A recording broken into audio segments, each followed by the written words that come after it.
আসসালামু আলাইকুম। সর্বশেষ আপডেট বাংলা সংবাদ আপনাকে স্বাগত। শুরুতেই জানিয়ে দেব সংবাদ শিরোনাম, পরে বিস্তারিত। রাশিয়ার রাষ্ট্রদূতের আওয়ামী সুলভ বক্তব্য জনগণের অনুভূতিকে আঘাত করেছে বলে মন্তব্য করেছে বিএনপি। এরপরেই জানিয়ে দেব বাংলাদেশের নির্বাচন ও দমন পীড়ন নিয়ে ফের যা বলল যুক্তরাষ্ট্র। এদিকে টাকা লোপাটকারী সরকারের বিরুদ্ধে সোচ্চার হওয়ার আহ্বান এবি পার্টির। গণতন্ত্রকে রক্ষা করতে জনগণ লড়াই চালিয়ে যাবে বলে মন্তব্য করেছে 12 দলীয় জোট। আওয়ামী লীগ সরকার বাংলাদেশকে পাকিস্তান, উগান্ডার চেয়েও নিচে নামিয়েছে, মন্তব্য করেছেন মাহমুদুর রহমান মান্না। এবং সর্বশেষ জানিয়ে দেব ঢাকা সহ 7 বিভাগে বৃষ্টির পূর্বাভাস। শুনছিলেন সংবাদ শিরোনাম, এবার বিস্তারিত। আজকের সংবাদ সম্পর্কে আপনার মূল্যবান মতামত কমেন্ট করে জানিয়ে দিন কোন স্থান থেকে আমাদের সংবাদ শুনছেন অথবা দেখছেন। রাশিয়ার রাষ্ট্রদূতের আওয়ামী সুলভ বক্তব্য জনগণের অনুভূতিকে আঘাত করেছে বলে মন্তব্য করেছে বিএনপি।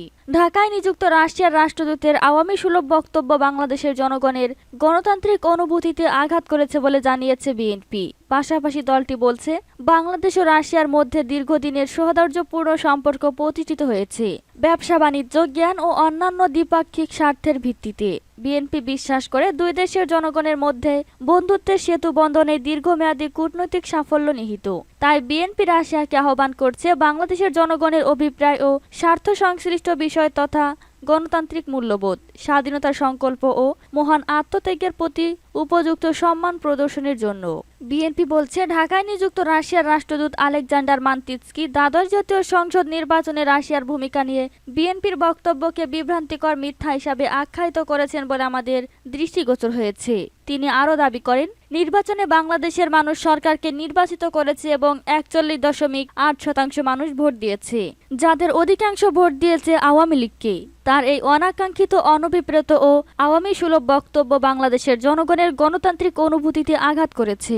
আওয়ামী লীগের রাজনৈতিক বলয়ের বাইরে সকল বাংলাদেশি নাগরিক আজ নিজেদের অধিকার ও স্বাধীনতা হারিয়ে নিজ দেশে পরাধীন। গত 15 বছর ধরে গণবিদ্বেষী সরকার যে দুর্নীতি, দুঃশাসন ও দমন দুর্বৃত্তায়ন চালিয়েছে, সমাজের প্রতিটি শ্রেণী ও পেশার মানুষ তাতে বৈষম্য, অবিচার ও নিপীড়নের শিকার হয়েছেন। এটি স্পষ্ট প্রমাণিত। 7ই জানুয়ারি যে প্রহসনমূলক ডামি নির্বাচন অনুষ্ঠিত হয়, তার উদ্দেশ্যে জনগণের ভোটাধিকার প্রতিষ্ঠা বা আকাঙ্ক্ষার প্রতিফলন ছিল না, বরং নির্বাচনের নামে এটি ছিল জাতির সঙ্গে একটি সহিংস প্রতারণা, যার উদ্দেশ্য নিশিরাতের ভোটে অবৈধভাবে, অনৈতিকভাবে ও অসাংবিধানিকভাবে ফ্যাসিস্ট শেখ হাসিনা সরকারের স্বার্থবাদী, কর্তৃত্ববাদী অনুগত বাংলাদেশের নির্বাচন দমন পীড়ন নিয়ে ফের যা বলল যুক্তরাষ্ট্র। বাংলাদেশের 7ই জানুয়ারি অনুষ্ঠিত দ্বাদশ জাতীয় সংসদ নির্বাচন নিয়ে উদ্বেগ প্রকাশ করেছে যুক্তরাষ্ট্র। একই সঙ্গে ব্যাপক দমন পীড়ন নিয়ে উদ্বেগ জানিয়েছে দেশটি। এ নিয়ে কাজ করার দায়বদ্ধতা আছে বলে জানিয়েছে যুক্তরাষ্ট্র। যুক্তরাষ্ট্রের পররাষ্ট্র মন্ত্রণালয়ের নিয়মিত ব্রিফিংয়ে একজন সাংবাদিকদের প্রশ্নের জবাবে একথা বলেন স্টেট ডিপার্টমেন্টের মুখপাত্র ম্যাথিউ মিলার। তিনি বলেন, এর অর্থ এই নয় যে সরকারের সঙ্গে কাজ করার ক্ষেত্রে আমাদের দায়বদ্ধতা নেই। ওই সাংবাদিক মিলারের কাছে জানতে চান, বাংলাদেশ ইস্যুতে আপনার শেষ প্রেস নোটে আমি দেখতে পেয়েছি যে নিরাপত্তার বিভিন্ন ক্ষেত্রে বাংলাদেশের সঙ্গে কাজ করতে আগ্রহী যুক্তরাষ্ট্র। এই ক্ষেত্রগুলোর মধ্যে আছে সন্ত্রাস মোকাবিলা, সীমান্ত নিরাপত্তা, সাইবার নিরাপত্তা, সামুদ্রিক নিরাপত্তা ও আঞ্চলিক স্থিতিশীলতা। কিন্তু প্রধানমন্ত্রীকে স্বাগত না জানিয়ে বাংলাদেশে নতুন সরকারের সঙ্গে ব্যাপক ক্ষেত্রে কিভাবে সেই কাজ করা সম্ভব? জবাবে ম্যাথিউ মিলার বলেন, আমি আপনাকে বলবো যে সারা বিশ্বে আমাদের এরকম সম্পর্ক আছে। বাংলাদেশের নির্বাচন নিয়ে আমরা উদ্বেগ প্রকাশ করেছি, বাংলাদেশের দমন পীড়ন নিয়ে আমরা উদ্বেগ জানিয়েছি। এর অর্থ এই নয় যে সরকারের সঙ্গে কাজ করার ক্ষেত্রে আমাদের কোনো দায়বদ্ধতা নেই। আমাদের উদ্বেগের এই দুইটি ক্ষেত্রে এবং অভিন্ন অগ্রাধিকারের সহযোগিতায় কাজ করার ক্ষেত্রে আমাদের দায়বদ্ধতা নেই এমন না। টাকা লোপাটকারী সরকারের বিরুদ্ধে সোচ্চার হওয়ার আহ্বান এবি পার্টির। দ্রব্যমূল্য বৃদ্ধির জন্য সরকারের মদতপুষ্ট লুটেরা সিন্ডিকেটকে দায়ী করে তাদের বিরুদ্ধে দলমত নির্বিশেষে সব নাগরিককে সোচ্চার হওয়ার আহ্বান জানিয়েছে Amar Bangladesh party, AB party. এবি পার্টির যুগ্ম আহ্বায়ক অ্যাডভোকেট তাজুল ইসলাম বলেন, প্রতি বছর রমজান এলে তেল, চিনি, পেঁয়াজের দাম বাড়ে। রমজানে শ্রমজীবী মানুষের আয় অপেক্ষাকৃত কম থাকে, সাধারণ মানুষের খাবারের চাহিদাও কমে যাওয়ার কথা। কিন্তু রহস্যজনকভাবে প্রতি বছর একটা চক্র কৃত্রিমভাবে সংকট তৈরি করে দাম বাড়িয়ে ফেলে। দ্রব্যমূল্য বৃদ্ধি ও জনদুর্ভোগের জন্য জবাবদিহিতাবিহীন সরকারের লুটপাটই প্রধান দায়ী বলে অভিযোগ করেন তিনি। দ্রব্যমূল্য বৃদ্ধির জন্য কয়েকটি বিষয়কে দায়ী করে তারা। তার মধ্যে রয়েছে জবাবদিহিহীনতা, সরকার জনদুর্ভোগকে পরোয়া করে না, অসাধু ও অনৈতিক সিন্ডিকেট, কৃষি ও দেশীয় উৎপাদন ব্যবস্থাকে ধ্বংস করে দেওয়া, আমদানি নির্ভর অর্থনীতি, ভোক্তা অধিকার রক্ষার জন্য রাষ্ট্রীয় প্রতিষ্ঠানগুলোর সক্ষমতা, দক্ষতা না থাকা ও মূল্যস্ফীতি। গণতন্ত্রকে রক্ষা করতে জনগণ লড়াই চালিয়ে যাবে বলে মন্তব্য করেছে 12 দলীয় জোট। গণতন্ত্রকে রক্ষা করতে জনগণ লড়াই চালিয়ে যাবে বলে মন্তব্য করেছেন 12 দলীয় জোটের শীর্ষ নেতারা। তারা বলেছেন, প্রহসনের মাধ্যমে এই জালিয়াতির নির্বাচন গণতন্ত্রকে নির্বাসনে পাঠিয়ে দেশকে বাকশালী ধারায় ফিরিয়ে এনেছে। মুক্তিযুদ্ধের মাধ্যমে অর্জিত স্বাধীনতার মূল চেতনা গণতন্ত্রকে রক্ষা করতে দেশের জনগণ লড়াই চালিয়ে যাবে। 12 দলীয় জোটের শীর্ষ নেতারা বলেন, তথাকথিত ডামি নির্বাচনের মাধ্যমে ভুয়া সংসদ সদস্যদের নিয়ে অবৈধ সংসদ অধিবেশন বসেছে। এই নীতিবর্জিত প্রহসনের সংসদকে দেশবাসী সহ সমস্ত গণতান্ত্রিক বিশ্ব নিন্দা ও ধিক্কার জানাচ্ছে। আমরা দাবি জানাচ্ছি, এই সংসদ ভেঙে দিয়ে তত্ত্বাবধায়ক সরকারের অধীনে নিরপেক্ষ নির্বাচন করা হোক। দেশের গণতন্ত্র মুক্ত করতে হলে বাক স্বাধীনতা ফিরিয়ে আনতে নতুন মুক্তিযুদ্ধ ব্যতীত মুক্তির বিকল্প নেই। বক্তারা আরও বলেন, ইতিহাসের ভয়াবহ বিপর্যয়ের মুখে বাংলাদেশ।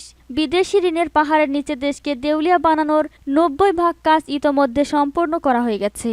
দেশবিরোধী, রাষ্ট্র বিধ্বংসী, নিষ্ঠুরতম কর্মকাণ্ডের বিরুদ্ধে গণতান্ত্রিক ও নিয়মতান্ত্রিক প্রতিবাদের সকল পথ ও উপায় বন্ধ করে দিয়ে দেশে ভারতীয় তাবেদার একদলীয় শাসন বাকশাল পুনঃপ্রতিষ্ঠা করার চেষ্টা করা হচ্ছে। গণতন্ত্র পুনর্জীবিত করতে স্বাভাবিক ও নিয়মতান্ত্রিক আন্দোলনের সকল পথ ও উপায় বন্ধ করে দেওয়া হয়েছে। এখন জাতির সামনে আরেকটি মুক্তিযুদ্ধের ডাক দেওয়া ছাড়া মুক্তির কোনো বিকল্প পথ নেই। স্বাধীনতা রক্ষা ও গণতন্ত্র পুনঃ উদ্ধার না হওয়া পর্যন্ত জনগণের আন্দোলন চলবে। আওয়ামী লীগ সরকার বাংলাদেশকে পাকিস্তান, উগান্ডার চেয়েও নিচে নামিয়েছে মন্তব্য করেছেন মাহমুদুর রহমান মান্না। আওয়ামী লীগ সরকার বাংলাদেশকে পাকিস্তান, উগান্ডার চেয়েও নিচে নামিয়েছে বলে মন্তব্য করেছেন নাগরিক ঐক্যের সভাপতি মাহমুদুর রহমান মান্না। ট্রান্সপারেন্সি ইন্টারন্যাশনালের দুর্নীতির ধারণার সূচকে বাংলাদেশের আরও 2 ধাপ অবনমন হওয়া সরকারের তীব্র সমালোচনা করে এ মন্তব্য করেন তিনি। মাহমুদুর রহমান মান্না বলেন, দক্ষিণ এশিয়ায় কেবল আফগানিস্তান দুর্নীতির সূচকে বাংলাদেশের নিচে। অর্থনৈতিক বিপর্যয়ের মধ্যেও নির্বাচনের আগে বছরে সরকার, সরকারি দল আর তাদের অলিগার্করা দুর্নীতির মহোৎসব চালিয়েছে। নির্বাচনের সার্কাস করে যে সংসদ বানিয়েছে তার অর্ধেকের বেশি কথিত এমপি হাজার হাজার কোটি টাকার মালিক। পাকিস্তান আমলে 22 পরিবার ছিল, আর এখন আওয়ামী লীগ করলে কোটিপতি, পদ পেলে 100 কোটি, আর এমপি হলে 1000 কোটি টাকার মালিক।